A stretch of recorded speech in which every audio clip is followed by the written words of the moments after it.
Welcome to this guide on Git Submodules.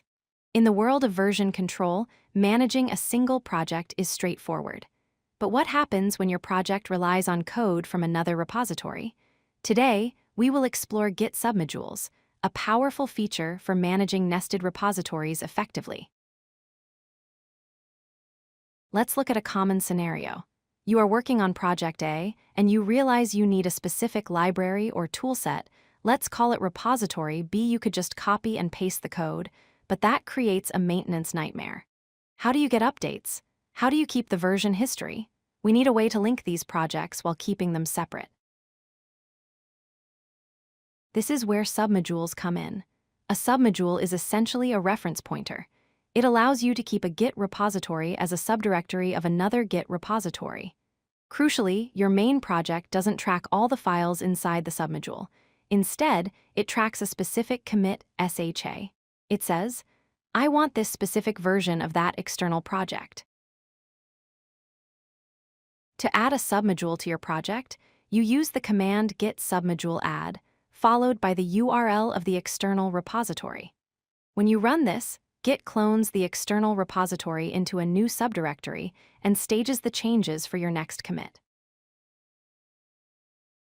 When you add a submodule, Git creates a new file called .gitmodules in the root of your project. This is a simple text file that maps the path of your local directory to the URL of the external repository.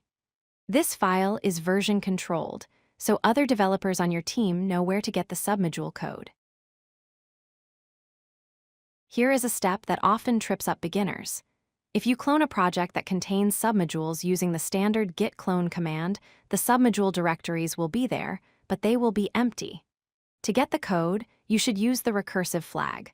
Or, if you have already cloned, you can run git submodule update init recursive to fetch everything. Let's visualize the structure. Inside your main project folder, the submodule looks like a normal folder. However, it contains its own .git folder. This means it is a fully independent repository. Your main project ignores the contents of this folder and only looks at the pointer to the commit. Over time, the external library will change. To update your submodule to the latest version available on the remote repository, you can run Git Submodule Update Remote. This fetches the latest changes and updates your local pointer to the newest commit.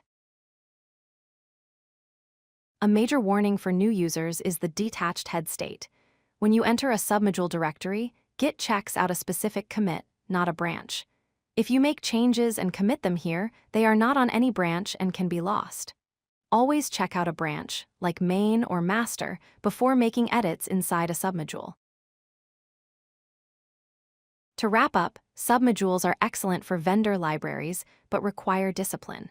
Do use them when you need to track a specific version of an external dependency. Don't use them if a standard package manager like npm or pip can do the job, as those are generally easier to manage. Remember to always push changes in your submodule before pushing your main project. If you like this video, hit that like button and don't forget to subscribe.